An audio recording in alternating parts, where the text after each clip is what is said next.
Ang langit maoy lugar para nato, gani si Kristo ingon siya mag-andam kog lugar dito sa langit.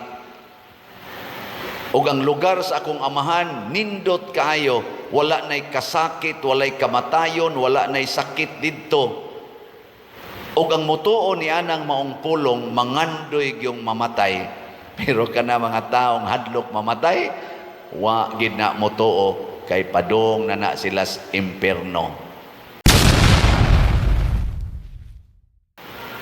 Nabitaroy atong ako lang ning hisgutan na basigo nakakita sa tingay mo ani kana rong naa sa social media nganing hatag og negative kaing comment sa atong administrasyon, labi na ni Bongbong Marcos og sa iya mga amigo, kana si Cathy Binag, Miss Cathy Binag, sunan ka ng iyang gipangsulti nga nahimo man na siyang 14 years nga kaning kapuyo sa usa sa mga close friends sa atong presidente.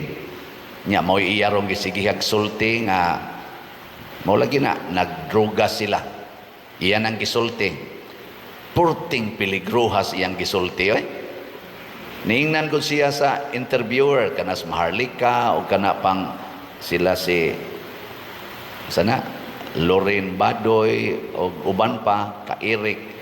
Gingnan siya, wa ka mahadlok mamatay yang tubag. Sige siya smile. Isa tinuod man, patyonon man gyud ko nila. Ila mo gyud ko pangitaag paagi nga patyon karon. Tungod ani akong gisulti. Nya magsigil siya katawa ba nga. Isa sa tinud-anay no, kung naa na kita sa Ginoo, nya nagsunod na kita sa Ginoo, di kita mahadlok mamatay.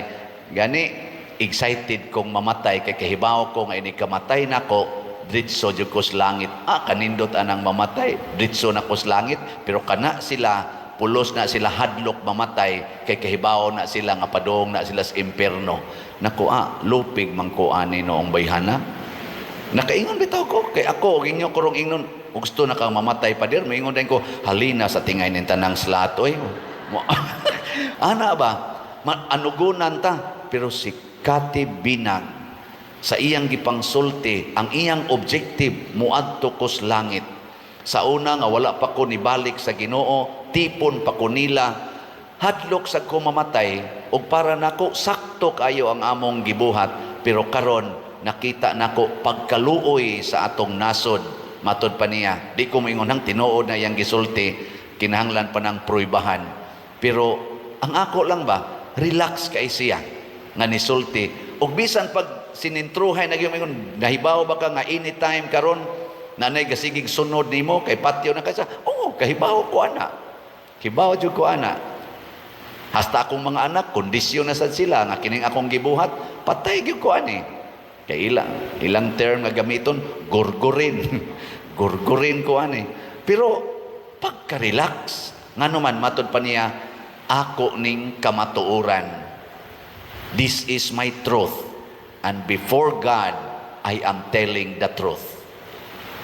Mao na ningon si Kristo, the truth will set you free. So kung ikaw siguro nga nagsulti kas tinuod, di ka mahadlok mamatay. Pero bakakon kay ka, hadlok jud ka mamatay kay padung mangkas impierno.